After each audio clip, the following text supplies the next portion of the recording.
চরণ বন্ধন যাহা হতে বিঘ্ন নাশ অবিষ্ট পূরণ সব শ্রোতা ভক্তির চরণ করি নমস্কার। সবে দেহ পদধূলি মস্তকে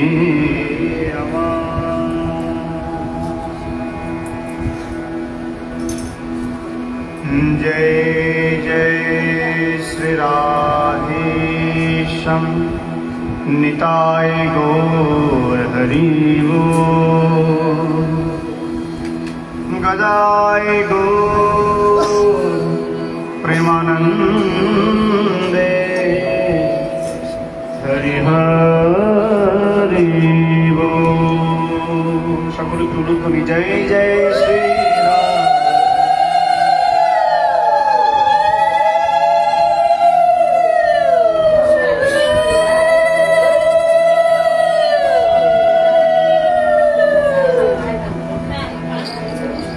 শ্রী রাধে।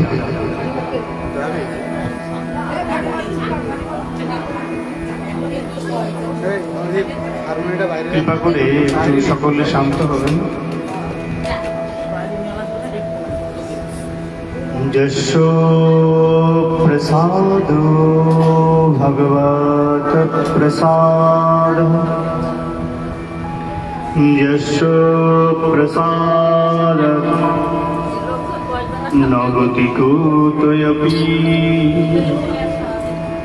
ध्येयं स्तवोस्तशयशस्त्रिसन्धं वन्दे गुरुश्री चरणारविन्दम्। শ্রী রাধে। এই শ্লোকটি আমাদের নিত্য বন্দনীয়, কীর্তনীয়, স্মরণীয়।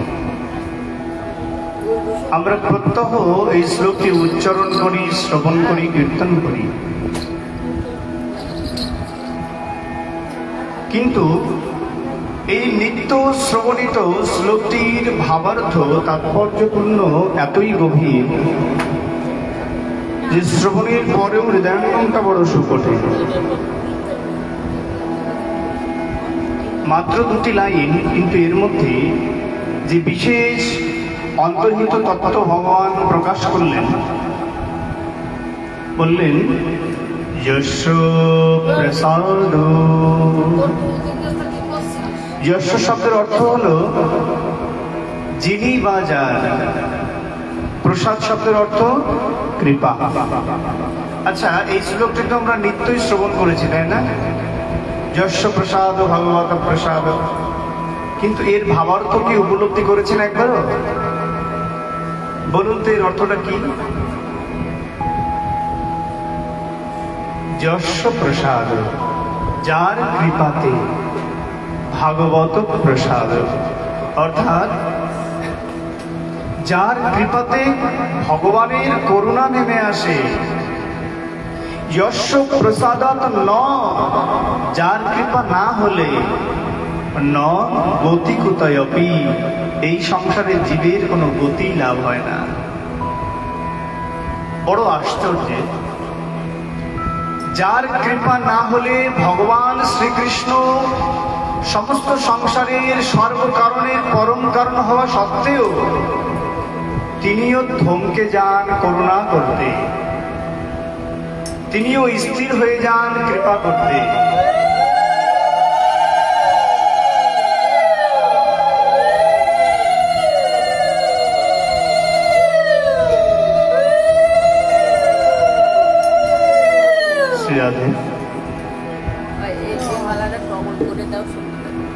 আমরা একটু শান্ত চিত্তে শ্রবণ করি, জায়গা সীমিত। তাই বলছেন ভগবান পর্যন্ত থমকে যান করুণা করতে, কারণ প্রথমেই আগে ভগবান লক্ষ্য করেন যে আমি করুণা করবার আগে শ্রী গুরুদেব তাকে কৃপা করেছে কিনা। কারণ এই সংসারে ভগবান একজনের কাছে হাত জোড় করেন, একজনের চরণে মাথা নত করেন, তিনি হলেন সাধু সন্ত গুরু। ভগবান নিজে পর্যন্ত গুরুদেবের থেকে দীক্ষা নিয়েছিলেন, শিষ্যত্ব গ্রহণ করেছিলেন। চৈতন্য মহাপ্রভু রাম অবতার, ভগবান কৃষ্ণ অবতার। অর্থাৎ ভগবান এটাই আমাদের উপহার দিলেন যে যতক্ষণ না পর্যন্ত শ্রী গুরুচরণে নিজেকে সমর্পণ করছো, ততক্ষণ না পর্যন্ত ভগবান তোমাকে গ্রহণ করবে। তাই আমাদের ভক্তি জীবনে প্রবেশ করতে গেলে সর্বপ্রথম যার করুণা প্রয়োজন তিনি হলেন শ্রী গুরুদেব। তাই যস্য প্রসাদ ভগবত প্রসাদ, যস্য প্রসাদাৎ ন গতি কুতয়পি, ধ্যেয়ম স্তব স্তস্য যশস্ত্রীসন্ধ্যা, বন্দে গুরু শ্রী চরণারবিন্দ। बोलिए श्री सद्गुरु भगवान की जय, संतो भगवान की जय। श्री राधे। श्रीमद् भागवत महापुराणे साक्षात भगवती श्लोके बोलছেন, श्रीमद् भागवतम स्वयं प्रत्यक्षो कृष्ण इवहि। আমরা যে ভাগবত শ্রবণ করতে আসি, নিত্যই কোথাও না কোথাও হরিকথা হয়ে চলছে এই সংসারে, তাই না?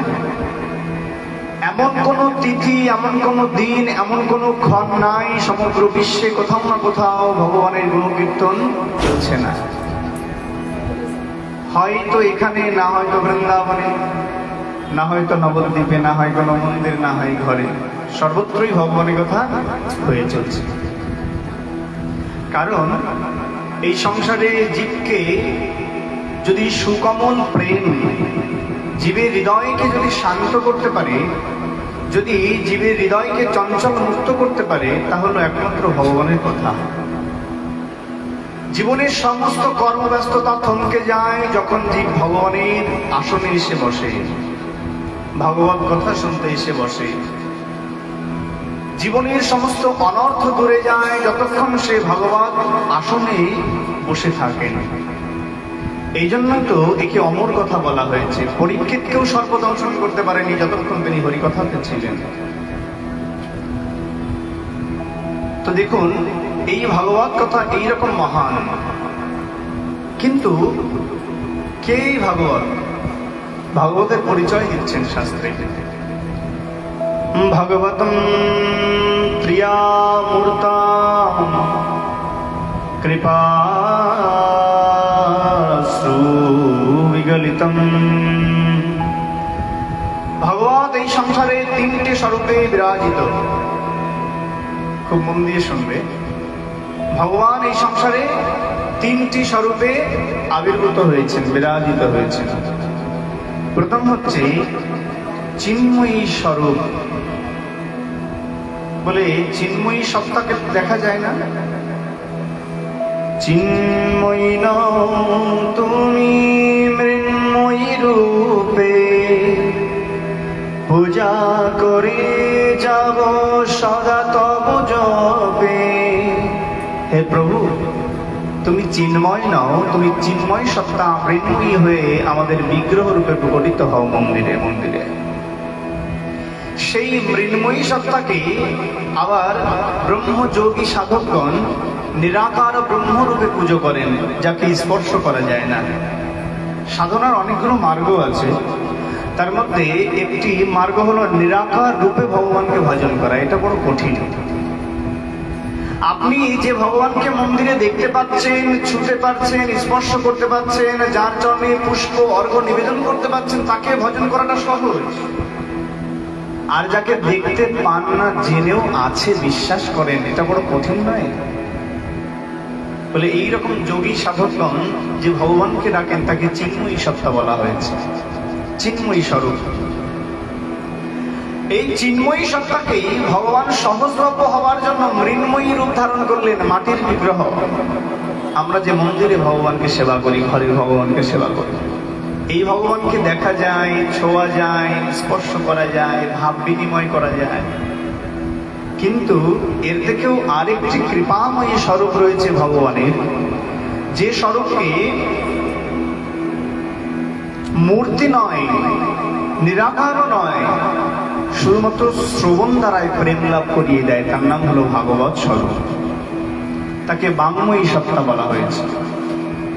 বাং শব্দের অর্থ হলো কথা। ভগবান কথা রূপে জগতে প্রকটিত হয়েছেন। জানেন কি, এটা মাটির বিগ্রহ থেকেও শক্তিশালী। এটা মৃন্ময়ী সাক্ষাৎ জাগ্রত বিগ্রহ থেকেও শক্তিশালী হয়। কারণ আপনি একজন বিগ্রহের মধ্যে ভক্তি স্থাপন করতে আপনার অনেক সময় লেগে যায়, সেই বিগ্রহ থেকে প্রাণ সঞ্চার করতে আরো সময় লেগে যায়, সেই বিগ্রহকে জাগ্রত করতে জীবন কেটে যায়। কিন্তু এক ভাগবত কথা শ্রবণ করলে জীবের মুহূর্তে প্রেম লাভ হতে পারে। বলো নিতাই গৌর প্রেমানন্দে। এই জন্যই এই সংসারে শ্রেষ্ঠ পন্থা বলেছেন শ্রবণকে। তাই নববিধা ভক্তি থাকতেও তার মধ্যে প্রথমকেই শ্রবণ বললেন। কারণ বলে দেখুন, কলিহত জীব তো আমরা, বড় কর্মব্যস্ত জীবন, চাঞ্চল্য মন, হীন মন, অন্নগত প্রাণ, সর্বত্রই দিবারাত্রই এই সংসার চক্র বহের মধ্যে পড়ে পড়ে আমরা দুঃখ যন্ত্রণা প্রাপ্ত হতে থাকি। ওই সকালের সূর্যটা উঠতে না উঠতেই আমরা চোখ মুছতে মুছতে ঘরের কাজ করতে শুরু করে দিই। পুরুষেরা বাইরে কর্মব্যস্ততায় চলে যায়। সারাটা দিন অনর্গল পশুর মতো, গাধার মতো পরিশ্রম করতে করতে রাত্রে ঘরে এসে ঘুমায়। এই তো জীবন। এই সীমাবদ্ধ জীবনের মধ্যে একটাবার বিচার করুন তো, কয়জন আমরা নিত্য ভগবানের কথা শ্রবণ করার সুযোগ পায়, শাস্ত্র অধ্যয়ন করার সুযোগ পায়, ভাগবত পড়তে পারি, গীতা পড়তে পারি। এত চাঞ্চল্যময় জীবন, তার মধ্যে সেই সময়টুকু আমাদের হয় না। এই জন্য এই বললেন রামচরিত মানুষে তুলসীদাসজি মহারাজ, এহি কলিকাল না সাধন দুজা, নাম জগো জপ তপ ব্রত পূজা। এই কলিকালে শুনে রাখো, দ্বিতীয় কোনো সাধনা নাই ভগবানের কথা শ্রবণ আর কীর্তন ছাড়া। কারণ এই কলিকালে মানুষের পরমায় বড় ক্ষীণ। এখানে এমন আছেন যে ভাগবত সম্পূর্ণ শেষ করেছেন, 10টা শ্লোক বলতে পারেন নাই, তাহলে আপনি কখন শাস্ত্র পড়ে ভগবানকে জানবেন? সেই সুযোগ আপনার আছে কি? নাই। আচ্ছা, এখানে এমন কি আমরা আছি যে আমরা ওই পাহাড় পর্বতে গিয়ে সাধনা করার সৌভাগ্য লাভ করেছি? বলে পাহাড় পর্বত তো চটল মহারাজ, ঠাকুর ঘরে গিয়েই 5 মিনিট মন বসে না, মন চঞ্চল হয়ে যায়। তাহলে এমতো অবস্থায় দাঁড়িয়ে অল্প সময়ে এই ক্ষীণ অল্প আয়ু নিয়ে যে কি করে ভগবানকে পাবে? এই জন্যই কলিকালে একমাত্র হরিনাম সংকীর্তন আর শ্রবণকেই সর্বশ্রেষ্ঠ ভক্তি বললেন। যার জন্য আমরা ছুটে আসি ভগবানের দিব্য কথামৃত শ্রবণের জন্য। এই শ্রবণের এমনই কৃপা, এই শ্রবণের এমনই মহিমা। বলছেন বর্ষাকালে যেমন প্রচন্ড বর্ষার স্রোত প্রবাহে যখন চারিদিক প্লাবিত করে দেয়, দেখবে যেখানে আবর্জনা নোংরা ময়লাগুলো পড়ে রয়েছে সেগুলোকে ভাসিয়ে নির্মল করে দেয়। আমরা বড় আজব প্রাণী, আমরা বড় অদ্ভুত মানুষ। আমরা ময়লা তৈরি করি কিন্তু ময়লাকে পরিষ্কার করতে পারি না। আপনি শহরের কোনাতে যদি 1 সপ্তাহ আপনার ময়লা পরিষ্কার করার জন্য ওই পয় পরিষ্কার যারা করে তারা না আসে, তাহলে দেখবেন শহরের কি পরিস্থিতি হয়। কিন্তু 2 ঘন্টা বৃষ্টি হবে, দেখবেন সমস্ত ময়লাগুলোকে ধুয়ে নিয়ে চলে যাচ্ছে। প্রকৃতির ঝাড়ুদার সব থেকে বড়। তো দেখুন, এই বর্ষা বৃষ্টির ধর্মই হচ্ছে নোংরাকে ধুয়ে মুছে নির্মল করা, পবিত্র করা। তো আকাশ থেকে ঝরে পড়া অমৃতময় বারিকণা যখন সংসারে পতিত হয়, তখন ভাসিয়ে নিয়ে যায় সমস্ত দুর্গন্ধ দূষিত ময়লা আবর্জনাগুলো। কিন্তু মহারাজ, শহর পরিষ্কার হলো, অঞ্চল পরিষ্কার হলো, কিন্তু হৃদয়টা কিভাবে পরিষ্কার হলো? জীবনটা তো পরিষ্কার হলো না। হৃদয়ের মধ্যে যে কামনা, বাসনা, ক্রোধ, অহংকার, হিংসায় দাউ দাউ করে জ্বলছে, বলে এই আগুন কিসে নিভবে? এই দম্ভ কিসে চলে যাবে? একমাত্র এই সংসারে যদি কিছু থেকেই থাকে তা হলো ভগবানের কথা শ্রবণ। এই জন্য দেখবেন সাধু সঙ্গে আসার পর কিছু সময়ের জন্য হলেও আমরা হিংসাটাকে ভুলে থাকতে পারি। সাধু সঙ্গে বসার পর কিছু সময়ের জন্য হলেও ভগবানের জন্য করুণায় আমাদের নয়নটা ছলছল করে ওঠে, যার সংসারে হাজার চেষ্টা করলেও হয় না। সংসারও মানুষ কাঁদে, দুর্বল হয়, মনটা নরম হয়, মনটা বিষণ্ণ হয়, ভারাক্রান্ত হয়, তবে ভগবানের জন্য না, সংসারের দুঃখ পেয়ে। আর ভগবান সঙ্গে এসে জীবের যদি চোখে জল আসে, জানবে ভগবানের কথা চিন্তা করে তার নয়ন অশ্রুবারিকণা হচ্ছে। এটা বড় আনন্দের। তাই বললেন, ভাগ্য উদয়েনা বহু জন্ম সমর্জিতেনা সৎসঙ্গ মঞ্চ লাভে পুরুষো যদা বহি অজ্ঞান হেতু কৃতামদ অন্ধকারো নশাম বিধয়িত দেবেশা। খুব সুন্দর কথা। ভাগ্য উদয়না বহু জন্মান্তে।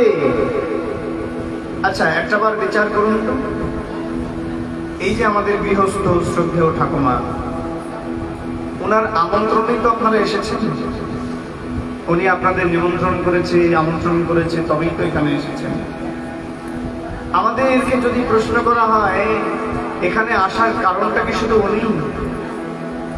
আপনারা কেন এসেছেন? বলে উনি নিমন্ত্রণ করেছে তাই এসেছেন। আচ্ছা, উনি নিমন্ত্রণ তো অনেককেই করেছেন, সকলে কি আসতে পেরেছে? বলে সকলে, সর্বত্র অনুষ্ঠান তো সমগ্র বিশ্ব হয়ে চলেছে নিত্য ভগবানের কথা। কজন নিত্য ভগবান কথায় নিজেকে অবগাহন করানোর সুযোগ পায়? বলে এই সুযোগটা কেন পায় না? এর নাম হলো মায়া।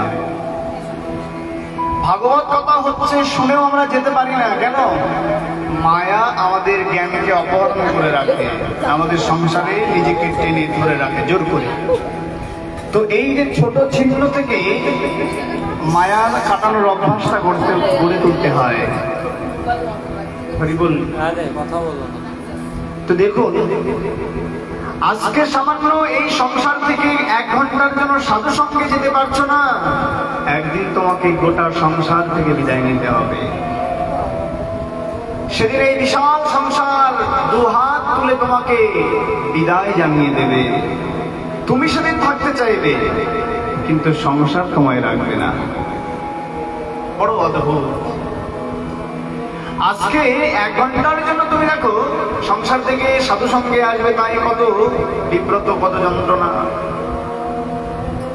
কিন্তু একদিন এই সংসার তোমায় বিদায় দেবে। তুমি থাকার জন্য গ্রহণ করবে, আমি যাব না, আমি যাব না, আমি আরো থাকতে চাই, কিন্তু সংসার তোমাকে বিদায় দিয়ে দেবে। এর নাম হলো নিয়তি। ভগবান পর্যন্ত নিয়তিকে গ্রহণ করে নিয়েছেন। দেখবে ভগবান কৃষ্ণ অবতারে ভগবান যখন ওই বৃক্ষ ডালের উপর বসে চরণটা দোলাচ্ছেন, তখন ওই জরা নামক ব্যাপটা যখন ভগবানের চরণের তীরটা মেরে দিলেন, আর তখনই ভগবানের নিয়তি ভগবানের মনে পড়ে গেল। ভগবান হয়েও যে কিনা সামান্য 6 বছর বয়স থেকে পুতনা বধ শুরু করেছে, অঘাসুর, বকাসুর, কত অসুর নিধন করেছে, কংসকে নিধন করলো, সেই ভগবান সামান্য তীরের আঘাতে মরে যাবে?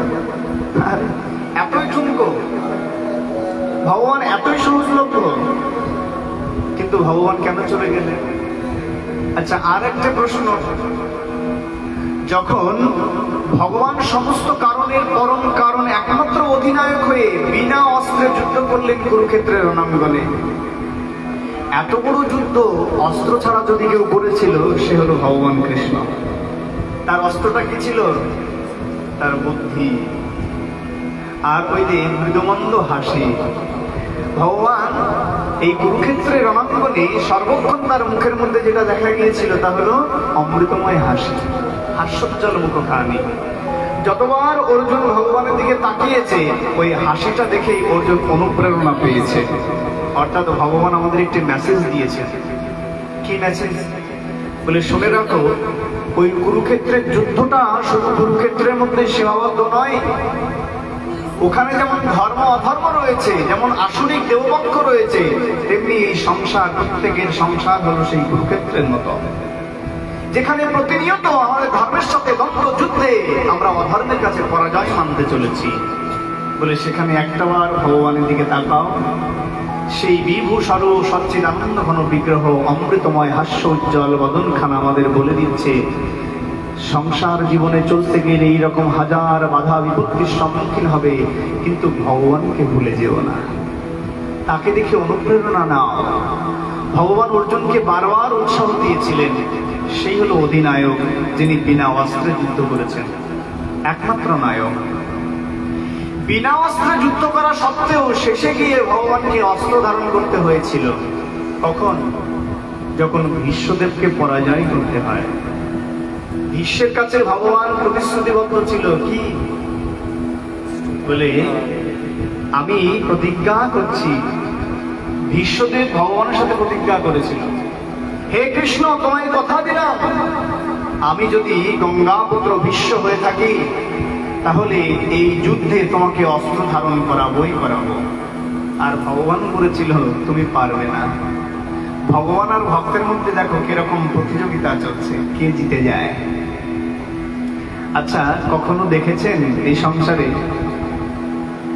পুত্রকে হারিয়ে দিয়ে পিতা জিতে গেছে?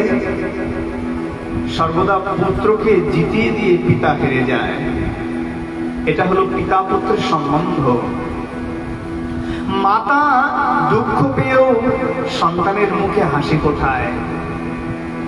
বলে এই জগৎ অধিপতি, সমস্ত জগতের একমাত্র পরম পিতা ভগবান শ্রীকৃষ্ণ হয়েও তিনি কেন ভক্তের মনোবাঞ্ছা পূর্ণ করবে না? আজকে যদি ভীষ্মদেব ভগবানের হাতে অস্ত্র না ধরাতেন, ভগবানকে ক্ষিপ্ত না করাতেন, উগ্র না করাতেন, তাহলে আজকের সমাজে কেউ ভীষ্মকে ভীষ্ম বলে জানত না। ভীষ্মর জীবনে কলঙ্ক নেমে আসতো, কারণ ভীষ্ম তার প্রতিজ্ঞা রক্ষা করতে পারেনি। এই সংসারে প্রতিজ্ঞা রক্ষায় অটল যদি কোনো নাম উঠে আসে তাহলে একমাত্র ভীষ্মদেব, যিনি তার জীবনের প্রথম কৈশোর জীবনেই হস্ত কেটে রক্তপাত করে গঙ্গার কাছে প্রতিজ্ঞা করেছিলেন, আজীবন কুমারত্ব বরণ করলাম, এই কৌরব পক্ষের রক্ষা করাই আমার জীবনের ধর্ম হবে। যদি ভগবান আমার বিপক্ষে দাঁড়ায় তবু আমি তার সাথে যুদ্ধ করব, কিন্তু আমার প্রতিজ্ঞা থেকে আমি বঞ্চিত হব না। ভগবান দেখলেন আজ যদি আমি ভীষ্মকে হারিয়ে দিই, যদি আমি অস্ত্র ধারণ না করি, তাহলে ভীষ্মদেবের প্রতিজ্ঞা বিনষ্ট হবে, ভীষ্মকে কেউ ভীষ্ম বলে জানবে না। তাই ভগবান হয়েও তিনি নিজে ভীষ্মের প্রতিজ্ঞা রক্ষা করার জন্য অস্ত্র ধরেছিলেন। ক্রোধটা ছিল অভিনয়। এখানে মূল দৃষ্টান্ত হলো এটাই যে ভগবান নিজে আমাদের কাছে ধরা দেওয়ার জন্য তিনি অনুকম্পিত হয়ে আছেন। প্রয়োজন আমাদের বিশ্বাস, আমাদের দৃঢ়তা, কিন্তু আমাদের হৃদয়ে সেই দৃঢ় বিশ্বাস নাই। কেন নাই? বলে আমাদের মনটা অনেক জায়গায় বিক্রি হয়ে আছে। মনটা যদি একজনের কাছে বিক্রি করা যায় না, তাহলে এই সংসারে সুখী হতে খুব বেশি প্রয়োজন পড়ে না।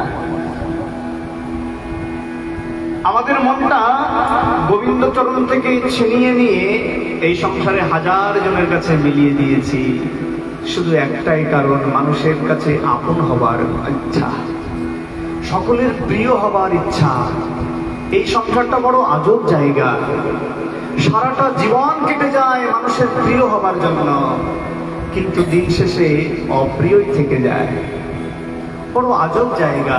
না স্ত্রী স্বামীর কাছে প্রিয় হতে পারলো, না পুত্রের কাছে, না বৌমার কাছে, না শ্বশুরের কাছে, না শাশুড়ির কাছে। হায়রে জীবন। কিন্তু যার কাছে বড় প্রিয় হওয়ার দরকার ছিল, সেই ভগবানের চরণ থেকে নিজেকে বঞ্চিত করে নিল। এই জন্যই মীরা বললেন, আমার জীবনে যদি হাজারো কলঙ্ক নেমে আসে প্রভু, তোমাকেই আমার জীবনের একমাত্র পতি করে রাখবো। আর না জীবনে অন্য কোথাও নিজের মনকে বিক্রি করব, না নিজের জীবনকে, না দেহকে বিক্রি করব। যদি এই দেহ দ্বারা সেবা করতেই হয়, একমাত্র তোমার সেবা করব। এই তো বাসনা হওয়া উচিত। কিন্তু হায়রে সুখের জীবন, সুন্দর সৌন্দর্য মণ্ডিত এই তনুখানা, রক্ত মাংসে গড়া, যার মধ্যে রক্ত পুজ অস্থি মল মূত্রে ভরা এই দেহটাকে আমরা ভোগ্য বস্তু বানিয়ে সকলকে উপহার দিতে চাই। কত কষ্ট করে সন্তানকে পরিশ্রম করে ঘর্মাক্ত কলেবর দ্বারা সন্তানকে সুখী করবার জন্য প্রচেষ্টা করে চলেছে দিবারাত্র পিতা পুত্র, পাগলের মতো পরিশ্রম করে চলেছে। কিন্তু একটাবারও গোবিন্দ চরণে এসে মাথা নত করার সুযোগ হয় না। বলে কি করে আশা করো এই সংসারে তুমি সুখী হবে? একটাবার ভালো করে বিচার করুন তো। আমরা অনেক সময় কি করি জানেন? স্ত্রী জাতি, আমরা সব থেকে মনে হয় আমার দেখা সমগ্র বিশ্বের মধ্যে, বাঙালিদের মধ্যে সব থেকে ভক্তিপথে এগিয়ে হলো নারী জাতি। এটা আমাদের মানতে হবে। কারণ সাধু সঙ্গে যত বেশি নারীকে দেখা যায়, তত বেশি পুরুষকে দেখা যায় না। বড় বড় অনুষ্ঠানে গিয়ে দেখা যায় যে অনেক অনেক হাজার হাজার ভক্ত রয়েছে, কিন্তু তার মধ্যে নারীদের সংখ্যাটাই বেশি। একমাত্র বৃন্দাবনে সব থেকে পুরুষের সংখ্যাটা বেশি দেখা যায়। কারণ সেখানে ত্যাগের জায়গা তো, তাই নারী হাজার চেষ্টা করলেও সংসারের থেকে মুক্তি পায় না। তাই পুরুষ সহজে মুক্তি পেতে পারে, কিন্তু নারী সহজে পায় না। কারণ তার এই যে বিশাল দায়িত্ব থেকে পুরুষ সহজে এড়িয়ে যেতে পারে, বেরিয়ে যেতে পারে, কিন্তু নারী পারে না। তার হাজারো দায়িত্ব তাকে বেঁধে ফেলে। পুত্রের প্রতি স্নেহ তাকে অন্ধ করে দেয়, কন্যার প্রতি স্নেহ তাকে বন্ধনে আবদ্ধ করে দেয়, সংসারের দায়িত্ব তাকে বন্ধনে আবদ্ধ করে দেয়, যেতে পারে না। তাই অধিকাংশ জায়গায় মায়েদেরকেই বেশি দেখা যায়। অনেক সময় চিন্তা করে যে সাধু সঙ্গে আমরা এসেছি, ঘরে গিয়ে আমাদের স্বামীদেরকে আমরা ভক্তিপথে আনবো, চেষ্টা করব। তারা তো দিনের বেলা কর্মব্যস্ত থাকে, আমরা না হয় তাদেরকে ঘরে গিয়ে সাধু সঙ্গের হরিকথা শোনাবো, পথে নিয়ে আসবো। কিন্তু দেখুন, আপনার ক্ষুধাটা আপনার পেটে, আপনি অন্নটা গ্রহণ করলে আপনারই ক্ষুধা নিবৃত্ত হবে, আপনার স্বামীর ক্ষুধা নিবৃত্ত হবে না। এই জন্য সাধু সঙ্গে আমাদের জীবনের সমস্ত কর্মব্যস্ততা থাকা সত্ত্বেও সাধু সঙ্গে ছুটে আসতেই হবে। কারণ এটাই হলো জীবনকে পরিশুদ্ধ করার একমাত্র জায়গা। হাজারো কর্মব্যস্ততা রয়েছে, একদিন এই কর্মব্যস্ততা তোমাকে বিদায় জানাবে। তুমি যে ভগবানকে বলবে, জমদূতকে বলবে, আরে মাত্র একটা মিনিট সময় দাও, আমার দোকানের লকারটা তো বন্ধ করবো, চাবিটা তো দেবো, আরে ক্যাশটা তো বন্ধ করবো। জমদূতকে বলবেন তো যে একটা মিনিট সময় দিতে, বলে সেই দিক তোমার কোনো কর্মব্যস্ততার কথা শুনবে না। শুনবে কি? তাহলে এখন যদি তুমি এই সময়টাকে কাজে না লাগাও, তাহলে অন্তিম সময়ে তুমি বড় দুঃখী হবে। তাই জীবনের সমস্ত কর্মব্যস্ততা থাকা সত্ত্বেও সাধু সঙ্গের প্রতি যদি সদিচ্ছা না জন্ম নেয়, তাহলে সৎকর্ম তোমার দ্বারা কখনোই হবে না। সাধুসঙ্গ সর্বত্র হয়ে চলেছে, কিন্তু ইচ্ছাটা সর্বপ্রথম প্রয়োজন যে আমি সাধুসঙ্গে যাব। ইচ্ছা থাকলে ওই লাঞ্চ টাইমে দুপুরে যখন খেতে আসতে চায়, তার মধ্যে 10 মিনিট হলেও এসে দাঁড়িয়ে হরিকথা শুনে চলে যাওয়া যায়। শ্রীরাধে তাই বললেন, এই সৌভাগ্য তারাই প্রাপ্ত হতে পারেন কারা? ভাগ্যে তো উদয়েন বহু জন্ম সমর্জিতেন সৎসঙ্গ মঞ্চ লোভিত, যাদের বহু বহু জন্মের সুকৃতি একত্রে উদিত হয়েছে। তাই আমরা এই ঘরটাকে ছোট মনে করতে পারি, সাধু সঙ্গটা ছোট নয়। এই সাধু সঙ্গ প্রাপ্ত হওয়াটাই হলো জীবনের মুখ্য উদ্দেশ্য, কৃপা। আজ যারা হরিকথা শুনছেন, এর পেছনে লুকিয়ে রয়েছে কোটি কোটি জন্মের সৌভাগ্য। একদিনে জীব হরিকথা প্রাপ্ত হতে পারে না। হরি বল। ভাগবতের 11 স্কন্ধে খুব সুন্দর একটি তত্ত্ব উপদেশ দিলেন। দতা প্রেম পুরুষ গুরু রূপম। খুব মন দিয়ে শুনবেন।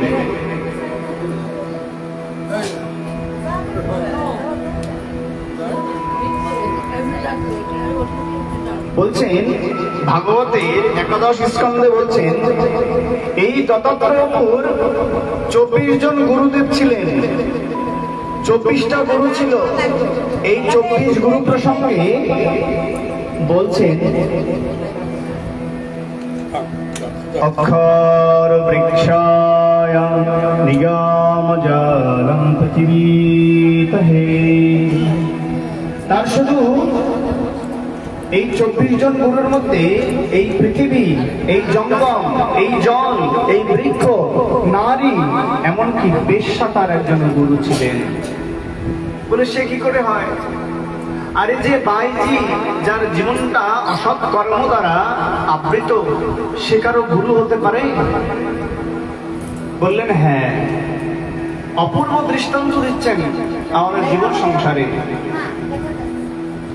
ভাগবতের এই 11 স্কন্ধে অপূর্ব কথা বললেন। এই 24 জন গুরুর মধ্যে একজন ছিলেন যার নাম ছিল পিঙ্গলা।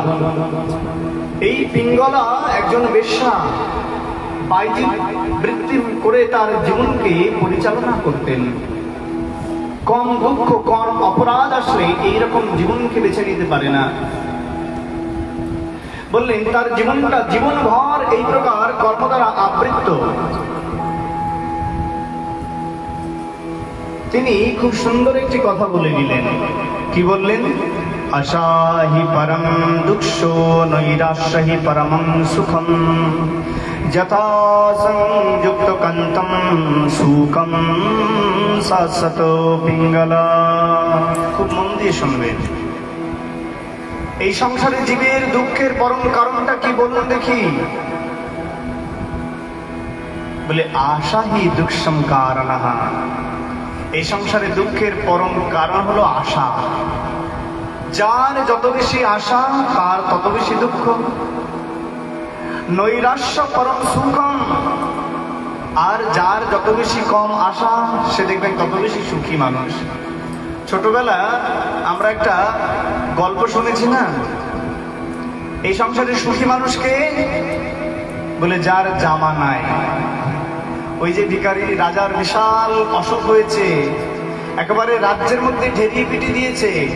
শুনুন শুনুন শুনুন, বলে মহারাজের বিশাল অসুখ হয়েছে, যে মহারাজের অসুখ সারাতে পারবে তাকে 1000 1000 স্বর্ণ মুদ্রা দেওয়া হবে। শুনে তো সকলেই আনন্দিত। আরে আরে, মহারাজের অসুখ সেরে গেলে 1000 1000 স্বর্ণ মুদ্রা পাওয়া যাবে, চল চল চল।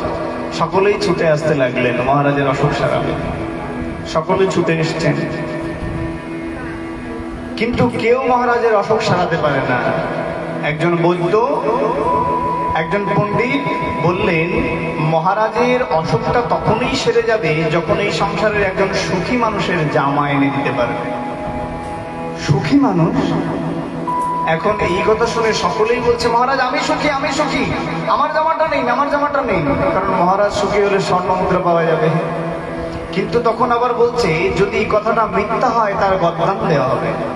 তখন সকলেই বলছে মহারাজ আমার কোনো না কোনো দুঃখ রয়েছে, কোনো না কোনো কষ্ট রয়েছে। এই সংসারে মানুষের 3 প্রকারের দুঃখ। কয় প্রকার? 3 প্রকারের। কি কি? আদি ভৌতিক, আদি আধ্যাত্মিক, আদি দৈবিকম যথা। 3 প্রকারের দুঃখ। আদি ভৌতিক, ভৌত শব্দের অর্থ হলো শরীর, শরীর থেকে প্রাপ্ত যন্ত্রণা। আমাদের কোনো দুঃখ নেই, কিন্তু শরীরের মধ্যে ব্যাধি, রাতে ওষুধ ছাড়া ঘুমাতে পারি না। আছে না এরকম? তার অনেক পয়সা আছে, কিন্তু মহারাজ ওই দাবাই না খেলে, ওষুধ না খেলে সে ঘুমোতে পারে না। আবার তার কোনো অসুখ নেই, কিন্তু মনের মধ্যে বড় দুঃখ। তার মনের মধ্যে প্রচুর আশা, এটা পূর্ণ হচ্ছে না কেন, এর জন্য তিনি বড় দুঃখী। আর দৈবক্রমে সে ঘরের মধ্যে ঘুমিয়ে রয়েছে, সকালবেলায় তার সমস্ত কিছু ধূলিসাৎ হয়ে গেছে ভূমিকম্প এসে। আদি দৈবিক তাকে ভিখারি করে দিল। আজ যে 10 তলার মালিক, কাল সে 10 টাকার মালিক নাও থাকতে পারে। এটা ভগবানের রাজ্য। ভগবান চাইলে মায়া দিয়ে সমস্ত কিছু ধূলিসাৎ করে দিতে পারে না? তাই বলছেন এই 3 প্রকারের দুঃখ নিয়ে জীব সর্বক্ষণ ছুটে চলেছে। এর মধ্যে থেকে যে ভগবানকে ভজন করে সেই হলো জ্ঞানী। যেমন বলে সমুদ্র তীরে দাঁড়িয়ে এক ধন্যাট্যবান ব্যক্তি সমুদ্রের ওই আনন্দ, ওই জলের স্পর্শ, সমুদ্রের সাঁতার কাটার আনন্দ নেবার জন্য ছুটে এসেছেন পরিবারকে নিয়ে। এখন তার জীবনটা আনন্দে গড়া। সমুদ্রে সাঁতার কাটতে হয় কিভাবে জানা নাই। সমুদ্রে কোলে এসে দাঁড়িয়ে থরথর করে কাঁপছে ওই ভয়ে, যদি আমি স্নান করতে গিয়ে তলিয়ে যাই। এর মধ্যে দেখছে দুটো ছেলে এসে একেবারে জামা কাপড় খুলে, ছোট্ট ছেলে একেবারে ন্যাংটো হয়ে দৌড়ে একেবারে সমুদ্রের মধ্যে ঝাঁপ দিয়েছে, দিয়ে খুব সুন্দর করে সাঁতার কেটে আনন্দ করে স্নান করে উঠে আসছে। আরে আরে, তোরা যে স্নান করে উঠে আসলি, আমি কেন পারছি না? বলে মহারাজ, আপনি যদি ভয় পান তাহলে সারা জীবন করেই দাঁড়িয়ে থাকতে হবে, স্নান আর করতে পারবেন না। সমুদ্রের স্রোত তো প্রতিকূল হবেই, এর মধ্যে সাঁতার কাটার অভ্যাসটা গড়ে তুলুন। সংসারে তো দুঃখ আসবেই, সুখ দুঃখ থাকবে, এর নামই সংসার। এর মধ্যে থেকে হরিভজনের অভ্যাসটা যদি কেউ গড়ে তুলতে পারে, সেই হলো প্রকৃত সংসারী, সেই হলো ভগবানের সংসারের মধ্যে নিজেকে তৈরি করতে পারে। তাই বলছেন এই সংসারে জীবের দুঃখের পরম কারণ একটাই, তা হলো আশা। তবে যে মহারাজ দুঃখিত হয়েছেন, তাকে সুখী মানুষের জামা পড়ালে নাকি মহারাজের দুঃখ চলে যাবে, যন্ত্রণা চলে যাবে। কিন্তু সুখী মানুষ কোথায় পাবে? তখন ভয়ে বলছে আমরা কেউ সুখী নই, যেখান থেকে পারো যাও সুখী মানুষ খুঁজে নিয়ে আসো। মন্ত্রীকে পাঠালেন ধমক দিয়ে। মন্ত্রী খুঁজতে খুঁজতে খুঁজতে খুঁজতে তাকিয়ে দেখছে একজন ব্যক্তি মাথার মধ্যে জটা ধরে গেছে, একেবারে অর্ধনগ্ন, কোন রকম ছেঁড়া একটা কাপড় পরে আছে, গায়ের মধ্যে কিছু নেই, পায়ের মধ্যে জুতো নেই, সারা অঙ্গে একেবারে ধুলো মাখা। সে উচ্চস্বরে হাসছে আর বলছে আমার মতো সুখী জগতে কেউ নেই, আমি একমাত্র সুখী মানুষ। ছুটে গিয়ে ওর পায়ে জড়িয়ে ধরেছে। ভাই ভাই, তোমাকেই তো খুঁজছিলাম। বলে কেন রে, এত মানুষকে ছেড়ে আমায় কেন? বলে তোমার ওই অঙ্গের জামাখানা আমার মহারাজের জন্য লাগবে। কেন? বলে মহারাজের সুখী মানুষের জামা পরালে নাকি তিনি এই সংসারের সব থেকে বড় আনন্দিত হবেন, তার দুঃখ চলে যাবে। এ কথা বলতেই ওই পাগলটা হো হো করে এসে উঠেছে। আরে বেটা, এই জন্যই তো আমি সুখী মানুষ, কারণ আমার এই সংসারে একটা জামাও নাই, আমার চাওয়ার কোনো ইচ্ছাই নাই, আমার পাওয়ার কোনো অবকাশই নাই, আমার কোনো আশা নাই। না আছে ঘর, না আছে থাকার জন্য জায়গা, না আছে খাবার জন্য আহার। আমি গাছতলাতেই থাকি, আকাশ আমার ছাদ, আর এই জমিন হলো আমার মাটি বিছানা। এই হলো আমার জীবন। তো হলো এই সংসারের সেই হলো সব থেকে সুখী যার আশা কম। তাই ভাগবতের 11 স্কন্ধে এই পিঙ্গলা বাইজি ইনি শিক্ষা দিচ্ছেন, আশাহি পরমং দুঃখ নৈরস্যহি পরমং সুখম যথা সংযুক্ত কান্তম সুখম শাশ্বত পিঙ্গলা। বড় আশ্চর্যের মানুষ সারাটা জীবন আশা করতে করতে করতে করতে দুঃখিত হয়ে তার নিজের সৌন্দর্যকে হারাচ্ছে। মানুষ অসুস্থ হয়ে পড়ছে শুধুমাত্র আশার জন্য। আপনি যদি ভগবান আপনাকে যে পরিস্থিতিতে রেখেছে সেই পরিস্থিতিতে যদি নিজেকে ভালো রাখতে পারেন, তাহলে আপনার থেকে সুখী কেউ নাই। আমরা অনেকে বলি স্বর্গ নরক। কবি তার নিজের ভাষায় বলছেন, কোথায় স্বর্গ কোথায় নরক, নরক কে বলেছে তা বহুদূর। এই সংসারে মানুষের মাঝেই তো স্বর্গ নরক। এই সংসারের মধ্যে আপনি স্বর্গ খুঁজে পেতে পারেন, এই সংসারে আপনি বৈকুণ্ঠের থেকে উত্তম সুখ খুঁজে পেতে পারেন যদি নিজেকে সব থেকে সুখী মানুষ মনে করতে পারেন, আশাহীন করতে পারেন। ভগবান আপনাকে যা দিয়েছে তাতেই সন্তুষ্ট মনে করতে পারেন। যদি এটা দেখতে হয় তাহলে আপনাকে প্রতিদিন একবার হলেও হসপিটালে যেতে হবে। কেন? বলে ওখানে গিয়ে দেখতে পারবেন কত মানুষ বাঁচার জন্য আকুতি মিনতি করছে। কারো হাত নাই, কারো পা নাই, কারো চোখ নাই, কারো কিডনি নাই, দেখবে চিৎকার করে ক্রন্দন করছে। তার বেঁচে থাকার কত আশা, কত ইচ্ছা, আর তুমি সামান্য সুখের জন্য মরতে চাও। হায় হায়। রাস্তার পাশে থাকা ভিখারিগুলো, যাদের গায়ের মধ্যে ঠিক ঠিক করছে পোকা, সারা অঙ্গ পচে গেছে, তবুও তারা ওই মানুষের দেওয়া আহার দুমুঠো খেয়েই বেঁচে আছে। বলে এদের থেকে শিক্ষা নাও। এই পিঙ্গলা বলছেন, এই বাইজি শিক্ষা দিচ্ছেন। অপূর্ব সুন্দরী রমণী ছিলেন। এই রমণী বিরিহনগর নামে ওই নগরীতে বাস করতেন, যেই নগরীর বর্তমান নাম হচ্ছে জনকপুরী। এই নগরীতে তার মতো সুন্দরী আর দ্বিতীয় কেউ ছিল না। হাজার হাজার পুরুষ তার সন্তুষ্টি দেওয়ার জন্য ছুটে আসতে চাইতেন, এবং তারও মনের অভিলাষ পূর্ণ করার জন্য আর অধিক অর্থ উপার্জন করার জন্য তিনি এই জীবনকে বেছে নিলেন। সমস্ত দামি দামি অলংকার গহনা পরে থাকার জন্য সর্বক্ষণ নিজেকে সাজিয়ে গুছিয়ে অপূর্ব সুন্দরভাবে দাঁড় করিয়ে রাখতেন। কিন্তু আশ্চর্যের বিষয়, দেখতে দেখতে দুটো দিন কেটে গেল, কেউ তার কাছে আসে না। মনের মধ্যে বড় দুঃখ হতে লাগলো। তৃতীয় দিনের দিন সারাটা দিন অপেক্ষা করলেন, কেউ না কেউ তো আসবে। কিন্তু দেখতে দেখতে সকাল গড়িয়ে দুপুর, দুপুর গড়িয়ে বিকাল, বিকাল গড়িয়ে সন্ধ্যা, কেউ আসলো না। এই আশা করতে করতে তার আহার পর্যন্ত ভুলে গেল, আহারও পর্যন্ত পরিত্যাগ করে দিল। দেখতে দেখতে রাত হয়ে গেল। হায় হায়, সকলেই কি আমাকে বঞ্চিত করলো তাহলে? মনের মধ্যে বড় দুঃখ নিয়ে রাত্রে ঘুমিয়ে পড়লেন। সকাল হলো, তখনও দেখে দরজাটি খোলা, কিন্তু কোনো পুরুষ তার কাছে আসেনি। তিনি মনের দুঃখে নিজেকে ভৎসনা দিচ্ছেন, হায় রে জীবন, যতটা আশা এই সংসারে মানুষের জন্য, একটা পুরুষের জন্য করেছি, যদি তার সামান্যটা আশা আমি গোবিন্দের জন্য করতাম, তাহলে আমার জীবনটা আজ এই রকম নরকের মতো যন্ত্রণাময় হতো না। যদি এই জীবনটা আমি ভগবানের জন্য সামান্য আশায় বসে থাকতাম, তাহলে ভগবানও আমার ডাকে সাড়া দিত। এই সাজসজ্জাটা যদি আমি গোবিন্দের জন্য সাজতাম, কপালের মধ্যে তিলক, সর্ব অঙ্গে ভগবানের চন্দন লেপন করে যদি আমি গোবিন্দ চরণে নিজেকে অর্পণ করতাম, আমার মতো সুখী মনে হয় কেউ হতো না। আমি কেন দুঃখী? কারণ আমার জীবনে প্রচুর আশা। উনি ওই মুহূর্তে সিদ্ধান্ত নিলেন, জীবনের যত অসৎ পথের উপার্জন সমস্ত কিছু ব্রাহ্মণকে দান করে আমি গোবিন্দের চরণে নিজেকে আত্মসমর্পণ করব। বলো নিতাই গৌর প্রেমানন্দে হরি বল। উনি ছুটে গেলেন গোবিন্দ চরণে, দিবারাত্র কাঁদতে লাগলেন, হে প্রভু, আমার জীবনের সমস্ত কলঙ্ক ধুয়ে মুছে তুমি তোমার চরণে টেনে নাও।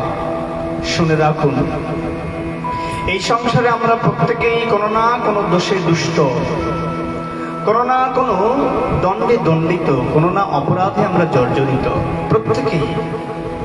বলছে এ থেকে মুক্তির উপায় কি জানো? বলুন তো, এই সংসারের শ্রেষ্ঠ দণ্ড কি? অপরাধের শ্রেষ্ঠ দণ্ডের নাম কি? শ্রেষ্ঠ দণ্ডের নাম হলো অনুশোচনা। আপনি অপরাধ করার পর যদি আপনার মধ্যে অনুশোচনা বোধ জন্ম নেয়, তাহলে ভগবান বলছেন আপনার অর্ধেক অপরাধ সেখানেই ক্ষয় হয়ে যায়। আপনি অপরাধ করে যদি অনুশোচনা করেন, হায় হায় প্রভু, আমি ভুল করেছি, এটা আমার উচিত হয়নি, হায় আমি কি করলাম, তুমি আমায় ক্ষমা করো। এই অনুশোচনা বোধ জন্ম নেয় না কাদের জানেন? পাষণ্ড হৃদয়, যাদের মধ্যে অপরাধের বীজ বপন করা। তারা একের পর এক অপরাধ করতে চলে এবং পাষণ্ড হয়ে ওঠে, আসরিক ভাবাপন্ন হয়ে ওঠে, নিজেকে দিগ্বিজয়ী মনে করে। শুনে রাখুন, এই সংসারে যারা দুঃখী তারা বড় সৌভাগ্যবান। বলে কেন? আপনি এই কথা বলছেন মহারাজ? এই কথা বলেই সাধুরা আমাদের মতো সংসারীদের আরো বেশি দুঃখী করে দিল। অন্যদিকে যারা ভোগ বিলাস করছে, অন্যায় অত্যাচার করছে, তারা দিব্যি ভালোভাবে সংসারের মধ্যে বসবাস করছে মহারাজ। আর যারা সৎ পথে ভগবান পথে রয়েছে তারা দুঃখী হচ্ছে। আর আপনি বলছেন তারা সৌভাগ্যবান। বলে কেন জানো? বলে দেখো, ছোটবেলার সন্তান অন্যায় করলে বাবা যদি শাসন করে তা জানবে সন্তানের জন্য কল্যাণ। আর যদি পিতামাতা তাকে কিছু না বলে সেই পথে ছেড়ে দেয় তাহলে সেই সন্তান কি হবে? একটা সময়ে গিয়ে সে বিরাট বড় পাষণ্ড হয়ে উঠবে, অপরাধী হয়ে উঠবে, তাই কি না? অত্যাচারী হয়ে উঠবে। যেমন এইভাবে স্নেহান্ত হয়েছিল কে? গান্ধারী। তার নিজের পুত্রের প্রতি এতটা স্নেহান্ত হয়ে গিয়েছিলেন যে সন্তান কখন অন্যায় করছে, কখন অপরাধ করছে সেদিকে খেয়াল না রেখে সন্তানকে বুকের মধ্যে জড়িয়ে শুধু ভালোই বাঁচতে লাগলেন। একদিন পরীক্ষিত মহারাজ রাস্তা দিয়ে যাচ্ছেন, খুব মন দিয়ে শুনবেন। যেতে যেতে দেখছেন একটা ছোট্ট নবজাত গোবৎসের জন্ম হয়েছে, গরুর বাছুর হয়েছে, খুব সুন্দর দেখতে। কিন্তু বড় আশ্চর্যের, ওই গোবৎসটাকে দেখে তার বড় করুণা হলো। কেন? তার মাতা, ওই গাভী মাতা গোবৎসটাকে এমন ভাবে জিহ্বা দিয়ে লেপন করছেন তার সমস্ত অঙ্গ ফুটে ফুটে রক্ত বের হচ্ছে। হায় হায়, এ কেমন ভালোবাসা মায়ের! মায়ের ভালোবাসাতে সন্তানের সুখ হয়, কিন্তু রক্ত ফুটে বের হয় তা তো জানতাম না। সুখদেব গোস্বামীর কাছে ছুটে এসে বলছে, মহারাজ এ কেমন ভালোবাসা? বলে এই ভালোবাসার নাম হলো কলিযুগে মায়ের ভালোবাসা। কলিযুগে মায়েরা স্নেহান্ত হয়ে যায় এতটাই যে স্নেহান্ত হয়ে সন্তানের হাতে মদ কেনার জন্য টাকা তুলে দেয়। যা বাবা, বছরে একটাই তো দিন, পুজোকালের দিন, যাত্রা বন্ধুরা মিলে আনন্দ করে। কিছুদিন পর দেখতে পেল সেই সন্তান এখন আর মদের বোতল ছাড়ে না, হাতে সবসময় মদের বোতল থাকে। তাই এই প্রকারে পাঁচ প্রকার, এই সংসারে পাঁচ প্রকারের অন্ধ আছে: ধর্মান্ধ, স্নেহান্ধ, স্বার্থান্ধ, কামান্ধ, পুত্রান্ধ। এই যে ধর্মান্ধ হয়েছিল কে? গান্ধারী। ধৃতরাষ্ট্র শুধু জন্মান্ধ ছিল না, সে ধর্মান্ধ পর্যন্ত ছিল। যার জন্য ধৃতরাষ্ট্র জানলেন যে আমার পূর্বপুরুষে প্রত্যেকেই বয়োজ্যেষ্ঠ যে তারা আসন লাভ করে, সিংহাসন পায়। বড় ভাইরা সিংহাসন লাভ করে না? আমাদের সমাজে এখনো দেখবেন এই রীতিনীতি আছে, বড় ভাই সবার আগে আসন পায়, তাই কি না? কিন্তু যোগ্য ব্যক্তিকে আমরা সম্মান দিতে ভুলে যাই। যোগ্য ব্যক্তি আর বড় ভাই এক নয়। ধৃতরাষ্ট্র বড় ছিল কিন্তু অযোগ্য ছিল। কেন? কারণ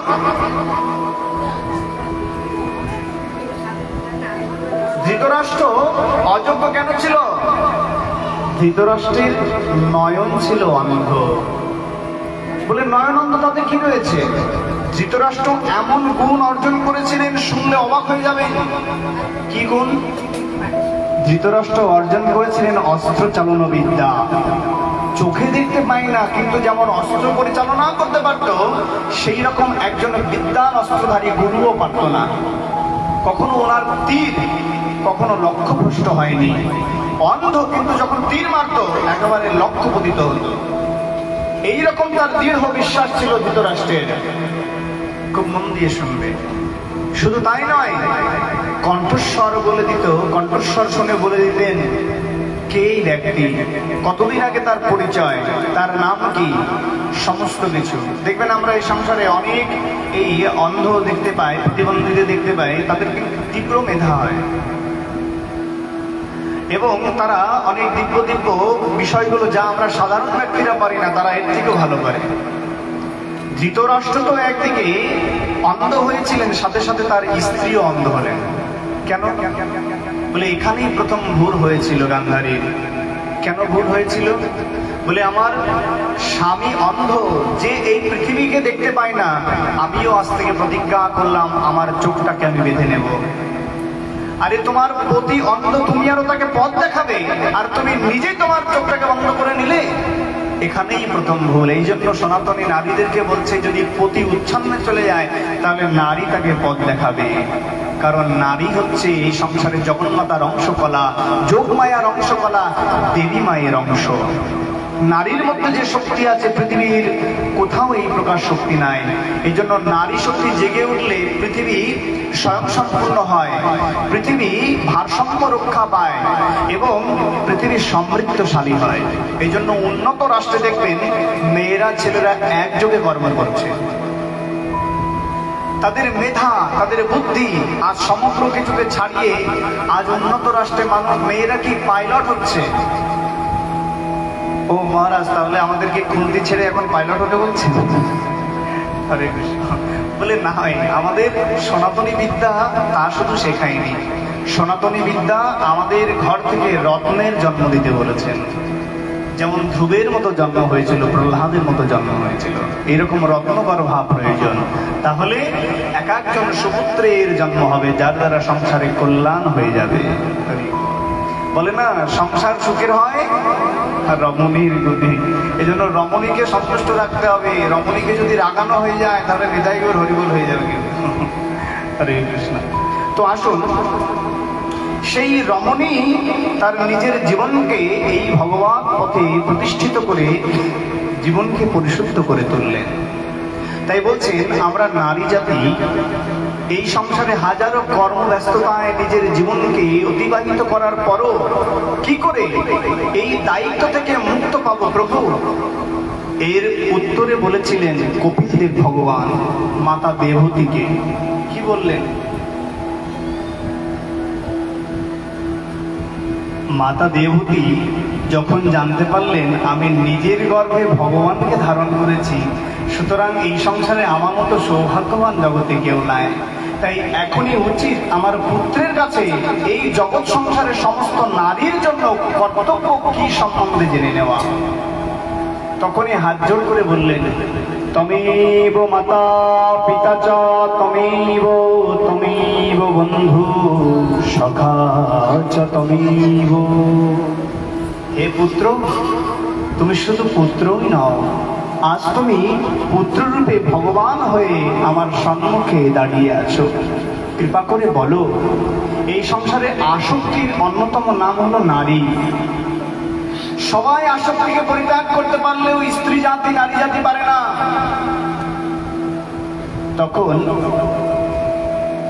ভগবান কপিলদেব উত্তরে বললেন, হে মাতা, শুধু নারী জাতিই নয়, বলেন পশুদের মধ্যে সর্বশ্রেষ্ঠ আসক্তির প্রাণীর নাম হলো মর্কট, বানর। বানরের মতো আসক্তি অন্য কোনো পশুর মধ্যে দেখতে পাবে না। দেখবে এই বানর সন্তানের প্রতি এত মোহ অন্ধ হয়ে যায়, এত স্নেহান্ধ হয়ে যায়, এত মায়াবদ্ধ, এত আসক্তির প্রাণী। সন্তানটি মরে গেছে, ওই মৃত সন্তানকে বুকের মধ্যে আঁকড়ে ধরে রেখেছে। ওই মৃত সন্তান পচে গলে পড়তে পড়তে যখন শেষ হয়ে যায় তখন ছাড়া ওই সন্তানকে ছাড়ে না। একটা আশ্চর্য ঘটনা শুনুন, বৃন্দাবনের ঘটনা। রাস্তার মধ্যে তার সন্তানটি পার হতে গিয়ে একটা মোটরসাইকেলে ওই সন্তানের মৃত্যু হয়। 28 দিন পর্যন্ত বানর দল অনশন করেছিল রাস্তায় দাঁড়িয়ে, ওই রাস্তা বন্ধ করে দিয়েছিল তার মায়ের কান্নার জন্য। এটা নিয়ে পত্রিকাতে, ভারতীয় মিডিয়াতে পর্যন্ত প্রচার হয়েছিল। বড় আশ্চর্যের বিষয়। তো এই বানর জাতির মতো এইরকম আসক্তির প্রাণী জগতে আর দ্বিতীয় হয় না, কিন্তু একে সহজে বশ করা যায়। কিভাবে? বানরদের মধ্যে অনেক লোভ আছে, অনেক আসক্তি আছে, যা এই জীবন সংসারে আমাদের শিক্ষণীয়। বলে দেখুন, বানর খুব চালাক প্রাণী, কিন্তু তাকে সহজে ধরা যায়? ধরতে পারবে সহজে? কিন্তু বানরকে সহজে বশ করার উপায় হলো চানা ভাজা, ছোলা ভাজা। ছোলা ভাজা বানরের সব থেকে প্রিয় খাবার। আর কি? কলা। যদি কলা একবার বানরকে দেখাতে পারো, বৃন্দাবনে যারা যারা গেছেন তারা বুঝতে পারবেন। বিশেষ করে বয়স্ক ঠাকুমা দাদুরা বৃন্দাবনে গেলে দেখবেন চশমা সবার আগে সাবধান করতে হয়, কারণ এক হাতে কলা আর এক হাতে চশমা। আপনি কলা দেবেন, ও আপনার চশমা ফিরিয়ে দেবে। এইরকম আমরা যখন বৃন্দাবনে ভক্তদেরকে নিয়ে যেতাম, এরকম একটা ঘটনা ঘটেছিল। এক ঠাকুমার মানি ব্যাগ নিয়ে নিয়েছে, আর যখনই মানি ব্যাগ নিয়ে নিয়েছে সে তো হাওয়া করে গুনগান করছে, তার কাছে রিকোয়েস্ট করছে বাবা দে দে দে। একজন ব্রজবাসী এসে বলছে আরে ভাইয়া ऐसा नहीं है आप रंभा दे दो वो आपका पर्स दे दिए। তুমি যদি তাকে কলা দিয়ে দাও সে তোমার টাকা পয়সা দিয়ে দেবে। তখন এক হাতে কলা ছেড়ে দিল আর অন্য হাতে পার্স দিয়ে দিলেন। হরি বল। তো দেখুন এই বানরকে সহজে বশ করা যায় কিভাবে? বলে ছোট্ট একটা সরু গলার কলসির মধ্যে চানা ভাজা দিয়ে দিতে হবে। বানরটা এসে কি করেছে, ওই গন্ধে গন্ধে ছুটে এসেছে, এসে চানা ভাজার লোভে কলসির মধ্যে হাতটা ঢুকিয়ে দিয়েছে। হাতটা যখন ঢুকিয়েছে, হাতটা তো সরু ছিল, আর যখন মুষ্টি করে বের করতে গেছে হাতটা আবদ্ধ হয়ে গেছে, আর বের করতে পারছে না। আর তখন ছটফট করতে শুরু করে দিয়েছে, চিন্তা করছে এই বুঝি আমাকে সকলে ধরে ফেলেছে, কি করে আমি মুক্ত হব, চিৎকার করে ছটফট করতে শুরু করেছে। কিন্তু মূর্খ বানর জানে না হাতটা ছেড়ে দিলেই এখান থেকে মুক্তি হয়ে যাবে, কিন্তু হাতটা ছেড়ে দিলেন যে চানা ভাজাগুলো হারিয়ে ফেলবে। আরে বলে এই হলো জীবন সংসার। বলে আমরা এই সামান্য ছোট্ট সংসারের মধ্যে এসেছিলাম দুমুঠো খাওয়ার জন্য, এসেছিলাম একটু ভালো থাকার জন্য, তাই তো, একটু সুখী হওয়ার জন্য, আর এর জন্য গোটা জীবনটাকে বলি দিয়ে দিলাম না। ভগবত ভজন হলো যদি একটু আমরা হাতটাকে শুরু করে সংসার থেকে বেরিয়ে এসে গোবিন্দ চরণে নিজেকে অর্পণ করে দিই, তাহলে আমাদের জীবনটা আনন্দময় হয়ে যায়। বলো তাই গৌর প্রেমানন্দে। বলে এই সংস্কারটাই আমরা বুঝতে পারলাম না। কেন পারলাম না? বলে এর নাম হলো মায়া। এই জন্য ভগবান বললেন, ভগবান সুদামাকে মায়া দেখিয়েছিলেন, অর্জুনকে মায়া দেখিয়েছিলেন, ভগবান সকলকে তার মায়া শক্তি দেখিয়েছেন, এবং ভগবান বলছেন আমার মায়া দ্বারাই জগৎ আবৃত। যারা এই মায়া থেকে উদ্ধার হওয়ার পথ খোঁজে তারা হলো জ্ঞানী, আর যারা খুঁজে পায় তারা হলো সাধু। হরি বল। তাই এজন্যই আমাদের এর পথ থেকে বের হওয়ার উপায়ের নাম হলো ভজন পন্থা, যোগ পন্থা। এটা কোথায় গেলে পাবো? এইরকম মহৎ সঙ্গ, সাধু সঙ্গে আসলে আমরা এর উপায় খুঁজে পাবো। এই জন্য সাধু সঙ্গ দ্বারাই জীবনকে পরিপূর্ণ ভগবত ভক্তিতে রূপান্তর করা যায়। সর্বত্র এই সাধু সঙ্গ হয়ে চলেছে। তাই সাধু সঙ্গের সাথে সাথে আমাদের জীবনকে এক অপূর্ণ দুঃখ থেকে বের করে এনে প্রকৃত সুখের অনুসন্ধান করাতে হবে। আমরা কি সমাপ্তির দিকে যাব?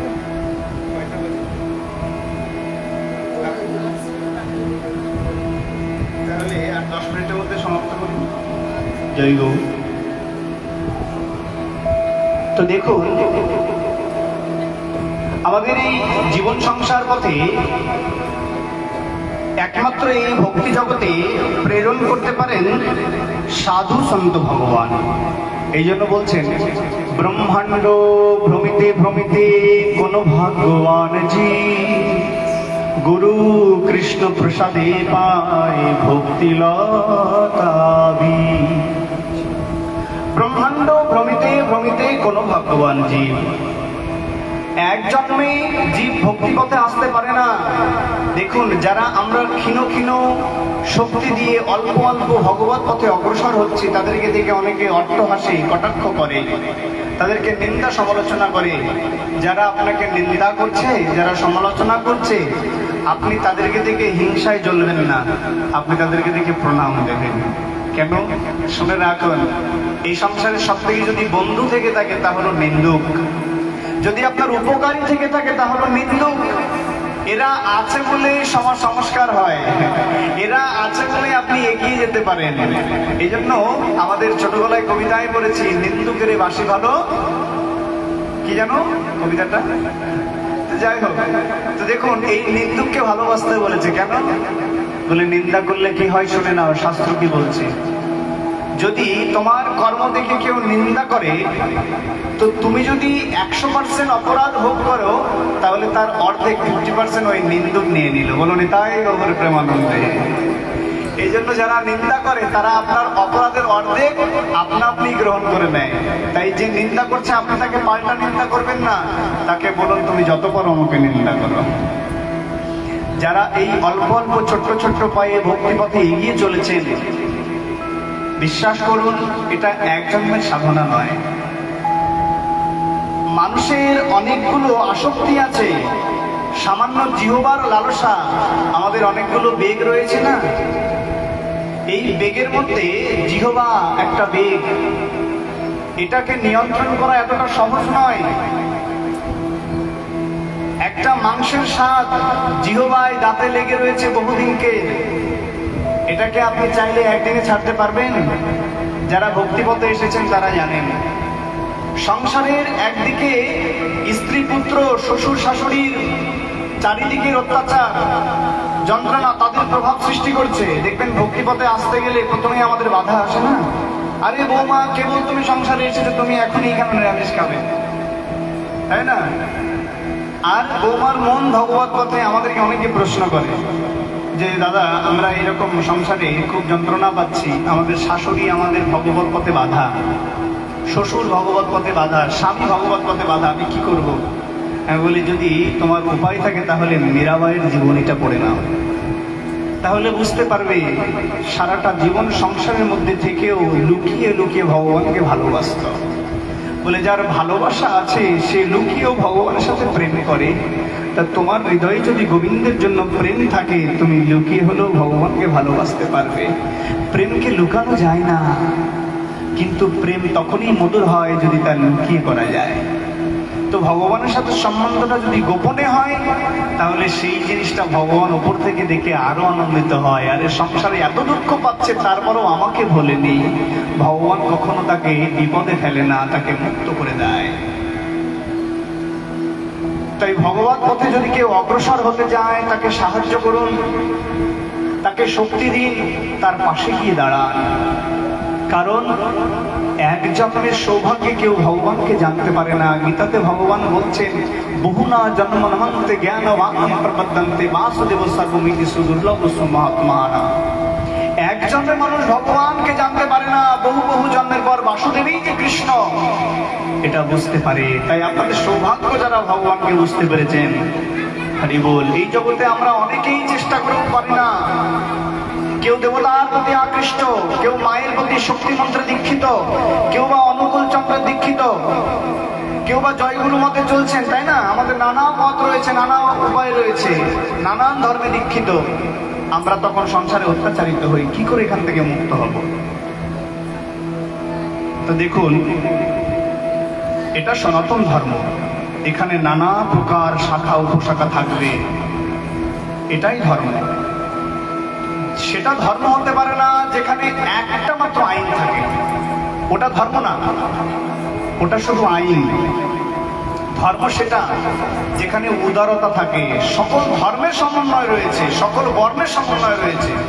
সনাতন ধর্ম একমাত্র যেখানে দেখবেন একই মন্দিরে শিবের পূজা হচ্ছে, মায়ের পূজা হচ্ছে, একই মন্দিরে কৃষ্ণ পূজা হচ্ছে, হচ্ছে না? একই সাথে মায়ের চরণে জবা ফুল দিচ্ছে, আবার একই মন্দিরে একই সাথে মায়ের চরণে শ্বেত পুষ্প মায়ের চরণে গোবিন্দ চরণে অর্পণ করছে। তাহলে এটার নাম হলো সনাতন ধর্ম, যেখানে উদারতা, সকল ধর্মের সংস্থাপন দেয়া হয়েছে, সকল ধর্মের আশ্রয় দেয়া হয়েছে। তো এখানে জয়গুরু মত থাকবে, রামানন্দী, কালাচাঁদ, নানা পথ রয়েছে আমাদের। কেউ বা শক্তি মন্ত্রে, কেউ সৌর, কেউ গানপত্য, কেউ শাক্ত, এইরকম আমাদের নানা মত পথ রয়েছে। এগুলো থাকবে, আপনি চেষ্টা করলেই তাদেরকে জোর করে বৈষ্ণব বানাতে পারবেন না। যারা জোর গলায় বলেন যে সকলেই সাধু হয়ে যাও, সকলেই বৈষ্ণব হয়ে যাও, সকলেই বৈষ্ণব, এটা চাইলেই হবে না। তাহলে দেবতাদের ভজন করবে কারা? সাক্ষাৎ ভাগবতে নন্দ বাবা পর্যন্ত ইন্দ্রের পূজা করলেন।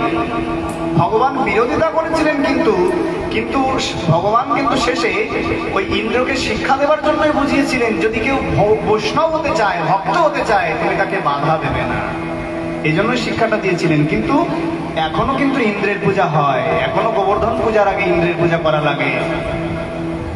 এখনো পর্যন্ত যে কোনো শুভকর্ম করতে গেলে প্রথমেই গণেশের পূজা করতে হয়। কেন এগুলো করতে হয়? কেন এখনো সাধুরা শিবের পূজা করেন? আগে আপনি জানুন এই দেবতারা কারা। এরাই তো পরম বৈষ্ণব, এরাই আপনাকে ভগবানকে পাইয়ে দিতে সাহায্য করবে। আপনি যদি নিজেকে প্রথমেই মনে করেন আমি অনেক বড় বৈষ্ণব হয়ে গেছি মহারাজ, তাহলে জীবনে বড় ভুল করবেন। এখনো পর্যন্ত কাত্যায়নী মায়ের পূজা করা হয়, বৃন্দাবনে ব্রজবাসীগণ পূজা করেন, মায়ের পূজা করেন। হরি বল। তাই এই জন্য আমাদের বুঝতে হবে বৈষ্ণব ধর্ম মানে সমস্ত কিছু ছেড়ে ছুড়ে একেবারে গোবিন্দ চরণে নিজেকে বিলিয়ে দেওয়া। যদি পারেন তো উত্তম, কিন্তু আপনি কোন শক্তি নিয়ে এগোবেন? আপনি মাতৃশক্তি, পিতৃশক্তি, এই দেবতা শক্তি, যদি এই শক্তিগুলো না থাকে তাহলে আপনি এগোবেন কি করে? তাই প্রথমেই তাদের চরণে প্রণাম জানানো উচিত। হরি বল। তাই আসুন আমাদের এই সনাতন ধর্মকে আমরা সম্মুখে এগিয়ে নিয়ে আমাদের ভগবত ভক্তিকে আরো বেশি উর্বর করি। দেখুন, সনাতন ধর্ম বিশ্বের আদর্শ শ্রেষ্ঠ ধর্ম, এবং পৃথিবীতে যদি ধর্ম থেকে থাকে একটাই, তার নাম হলো সনাতন ধর্ম। বলে মহারাজ আপনি সনাতনী বলে আপনি এই কথা বলছেন, ও সকল ধর্মের লোকেরাই নিজের ধর্মকে বলো বলে। বলেন না, যদি আপনি একটু ভালো করে জাস্টিফাই করেন, ইতিহাস পর্যালোচনা করেন, তাহলে বুঝতে পারবেন যে সনাতন ধর্ম কেন একমাত্র ধর্ম। কারণ ধর্ম কখনো মানুষ সৃষ্টি করে না, মানুষ এই ধর্মকে সৃষ্টি করতে পারে না। মানুষ কি ধর্মকে সৃষ্টি করেছে?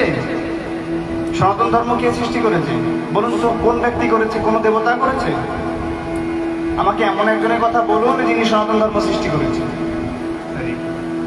কিন্তু অন্যান্য ধর্ম, যেমন খ্রিস্টান ধর্ম, যীশু খ্রিস্ট থেকে এই খ্রিস্টান ধর্মের উৎপত্তি। বৌদ্ধ ধর্ম গৌতম বুদ্ধ আসার পর, আরো অন্যান্য ধর্ম তাদের আসার পর তারা রচনা করেছে। অর্থাৎ এটা একটা মত, একটা পথ, একটা পন্থা, কিন্তু ধর্ম একটাই মাত্র, তা হলো সনাতন। আজকের যত জাতি, বিশ্বের যা কিছু উৎপত্তি, সমস্ত কিছু সনাতন ধর্ম থেকে। এমনকি ধর্ম থেকেই এই ধরনেই এই পৃথিবীর সৃষ্টি হয়েছে, যা কিছু সমস্ত কিছু। হরি বল। তাই সেই সনাতন ধর্ম পৃথিবীর আদর্শ ধর্ম হওয়া সত্ত্বেও আজ সনাতন ধর্ম বিশ্বের কাছে প্রশ্নবিদ্ধ, জিজ্ঞাসিত, বড় একটি প্রশ্নবিদ্ধ। কেন জানেন? তার প্রথম কারণ হলো স্বার্থপরতা। পৃথিবীতে যদি স্বার্থপর জাতি থেকে থাকে তাহলে একমাত্র সনাতনী জাতি। এরা একদিকে যেমন উদার, তেমনি অন্যদিকে মহান স্বার্থপর। এখনো দেখবেন গৌড়ীয় ইস্কনের সাথে দ্বন্দ্বযুদ্ধ করছে, ইস্কন গোস্বামীর সাথে দ্বন্দ্বযুদ্ধ করছে, এই যে শাক্ত গণপত্যের সাথে দ্বন্দ্বযুদ্ধ করছে, রামানুচার্য সৌরর সাথে দ্বন্দ্বযুদ্ধ করছে। এই দ্বন্দ্বযুদ্ধে আমরা আটকে গেছি। এইগুলো তো গেল বড় বড় পর্যায়ে। এরপরে এসে গুরুতান্ত্রিকতা, ইনি অমুক গুরু শিষ্য, এর দল আলাদা, ইনি অমুক গুরু শিষ্য, এর দল আলাদা। আরে ওই গুরু কাকে ভজন করে? ভগবানকে তো ভজন করে। তোমার গুরু, সেও ভগবানকে ভজন করে। তাহলে তোমাদের মধ্যে পার্থক্য কেন? তোমাদের মধ্যে কেন ভেদাবে? এই গুরুদেবরা এসে অমুক শিষ্যদের সাথে মিশবে না, ওই গুরুদেবের দলের সাথে মিশবে না। এই করেই আজ আমাদের বৈষ্ণব ধর্মটা এই স্বার্থপরের চরম শিখরে এসে দাঁড়িয়েছে। এই জন্য এখান থেকে বেরিয়ে আসতে হবে। সাধুগুরু বৈষ্ণব যেখানে যাবে, সকলের চরণে আমাদের নিজেদেরকে ছুটে যাওয়া উচিত। কারণ ভগবত ধর্ম প্রচার করছে সকলে। ডক্টর মহানম্রত ব্রহ্মচারীজি আমেরিকার বুকে যখন প্রচার করতে গেলেন, মহানম্রত ব্রহ্মচারীজিকে গিয়ে বললেন, একজন নাস্তিক, একজন নারী বললেন, হে মহান ভারতবর্ষের ধার্মিক, আপনি যে বৈষ্ণব ধর্ম প্রচার করতে এসছেন, আপনি কি জানেন আপনার ধর্মে উলঙ্গ নারী মূর্তিকে পূজা করা হয়? একথা শুনে মহানন্দ ব্রহ্মচারীজি কি উত্তর দিয়েছিল জানেন? বলেছিলে, মা তুমি যে প্রশ্নটি করেছো এই প্রশ্নটি সমীচীন, এটা আর 5 জনের মধ্যে আসা উচিত। আমাদের মনের মধ্যেও প্রশ্ন এরকম আসতে পারে, আরে এ কেমন ধর্ম? আমরা উলঙ্গ নারী মূর্তির পূজা করি। মায়ের পূজা কি মা অর্ধনগ্ন না? শীত কি পরে থাকে? বাচ্চার পরে অর্ধনগ্ন হয়ে থাকে। তো এই কেমন ধর্ম যেখানে উলঙ্গ নারী পুরুষের পূজা করা হয়? এরকম প্রশ্ন করলে কি উত্তর দেবে? ডক্টর মহানন্দ ব্রহ্মচারীজি বললেন, মনে করো তুমি খুব ছোট, তোমার মা তোমাকে কোলে নিয়ে রাস্তা দিয়ে যাচ্ছে, একদল ডাকাত এসে কোল থেকে জোর করে ছিনিয়ে তোমাকে হত্যা করতে গেল, তোমার মা কি কোমরে আঁচল বেঁধে দাঁড়িয়ে থাকবে? ঘোমটা দিয়ে দাঁড়িয়ে থাকবে? কি করবে? যুদ্ধ করবে তাদের সাথে। সন্তানকে রক্ষা করার জন্য মা কি করে? যুদ্ধ করতে শুরু করে দেয়। বলে বড় হবার পর যখন তুমি জানবে তোমার মা যুদ্ধ করতে করতে মায়ের কাপড় খুলে গিয়েছিল, তুমি কি মাকে ঘৃণা করবে না ভালোবাসবে? একটা কথাতে মহানন্দ ব্রহ্মচারীজি সেই নারী সনাতন ধর্ম গ্রহণ করেছিল। এর নাম হলো বৈষ্ণবের শক্তি, এর নাম হলো দৃষ্টান্ত যুক্তি। তো শুনুন, এই হলো সনাতন ধর্ম। যেখানে অন্য ধর্মের লোকেরা পর্যন্ত এই ধর্মে আসছে, সেখানে আমরাই ভেদাভেদ সৃষ্টি করছি। আমাদের বোঝা উচিত। তাই আমরা সনাতন ধর্মে যেমন নিরাকার সত্তাকে ভালোবাসি, তেমনি সাকার সত্তাকে ভালোবাসি। তাই এখানে যেমন আমাদের বিষ্ণু ভক্ততা থাকবে, তেমনি তান্ত্রিক থাকবে, তেমনি সৌর থাকবে, গানপত্য থাকবে, সকল কিছু নিয়েই সনাতন ধর্ম। কারণ শুধুমাত্র বংশীধারী কৃষ্ণ পূজা করলেই চলবে না, রক্ষা করার জন্য ত্রিশূলধারী তো প্রয়োজন। এই জন্য তেমনি মহাদেবের অনুচররাও থাকবে। হরি বল, এর নাম সনাতন ধর্ম। তো আসুন আমরা সেই সনাতন জাতি আমাদের জীবন থেকে আমরা যেটাকে সর্বপ্রথম দূর করতে চাই, তার নাম হলো স্বার্থপরতা। আপনি অন্য ধর্মের দিকে তাকিয়ে দেখলে আশ্চর্য হয়ে যাবেন। যদি তারা একবার তাদের ভগবানের নামে, তাদের ঈশ্বরের নামে, আল্লাহর নামে ডাক দেয়, তাহলে দেখবেন হাজার হাজার লোক একত্রিত হয়ে যায়। আর আমরা যখনই ধর্মের নামে ডাক দেবে, নিজের ছেলেটাকে আগেই ঘরের মধ্যে নিয়ে বাইরে থেকে তালা দিয়ে দেবো, খবরদার খোকা বাইরে যাবি না, কিন্তু আমার অনুরোধ রইল, মাথার দিক দিয়ে রইল, তুই বাইরে যাবি না। অথচ আমরাই বাইরে এসে বড় জোরে কথা বলবো যে আরে কি করে তোমাদের সনাতন ধর্মরা একটা কিছু করতে পারে না। আপনি আপনার সন্তানকে পাঠাবেন তো? আমরা এই বেলায় কেউ নাই। তাই আমরা যুদ্ধে নয়, আমরা শান্তিতে বিশ্বাসী। হ্যাঁ, এর জন্য ভগবান শ্রীকৃষ্ণ যেমন বংশী ধরেছিলেন, তেমনি বধও করেছিলেন। আর রাম অবতারে ভগবান রামচন্দ্র যেমন বৈরাগ্য দেখিয়েছেন, ভগবান তেমনি অসুরও বধ করেছেন। হ্যাঁ, এই জন্যই কিন্তু আজকের সমাজে দেখুন, যেমন ভক্তির একটি জায়গা রয়েছে, তেমনি ভক্তিতে যারা বাধা প্রদান করে তাদের উচিত শিক্ষা দেওয়ার জায়গা রয়েছে। কিন্তু আমরা আমাদের সন্তানদেরকে প্রকৃত ভগবত ভক্তিতে জাগরণ করব, সন্তানদের হাতে ভগবত গীতা তুলে দেব, ভগবত গীতার জ্ঞান প্রদান করব। তাই প্রত্যেক ঘরে ঘরে আমাদের সন্তানদেরকে যেন আমরা এই বৈদিক জ্ঞানে জ্ঞানান্বিত করতে পারি, সেই আশা, সেই ইচ্ছাকে আমরা সামনে রেখে এখানে হরিকথা বিশ্রামের দিকে যাই। জয় জয় শ্রী গুরু প্রেমানন্দ নিতাই গৌর হরি হরি, গদায় গৌর প্রেমানন্দে হরি হরি।